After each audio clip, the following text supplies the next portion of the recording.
حضرت لقمان حکیم کے علم کی دلچسپ حکایات۔ لقمان حکیم عقل کے روشن اور رنگ کے سیاہ تھے۔ زمانہ کے دستور کے مطابق وہ ایک لڑائی میں گرفتار ہو کر غلام بن گئے۔ بکتے بکتے ایک تاجر کے پاس پہنچے۔ اسے معلوم نہ تھا کہ یہ لقمان ہیں۔ اس نے آپ کو مزدوری پر لگا دیا۔ وہ آپ سے گارا بنانے کا کام لیتا تھا۔ ایک دن تاجر نے اپنے سب غلاموں کو باغ میں میوہ چننے بھیجا۔ وہ سب میوہ چن کر کھا گئے اور لقمان کا نام لے دیا۔ آقا بڑا غصہ ہوئے۔ لقمان نے کہا، اگر آپ مجھ پر الزام ثابت ہو تو بے شک میں قابل سزا ہوں۔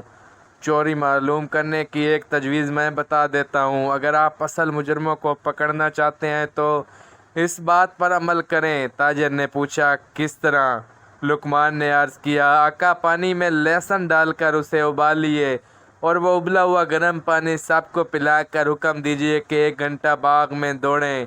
اس طرح کہ آئے گی اور جو کچھ کسی نے کھایا ہوگا ظاہر ہو جائے گا۔ آقا نے کہا، یہ تجربہ تو آسان ہے۔ فوراً اس نے لہسن منگوایا اور اس کا ابلا ہوا پانی سب کو پلا کر دوڑایا۔ جب کہ کرنے لگے تو سوائے لقمان کے سب کے پیٹ سے میوہ نکلا۔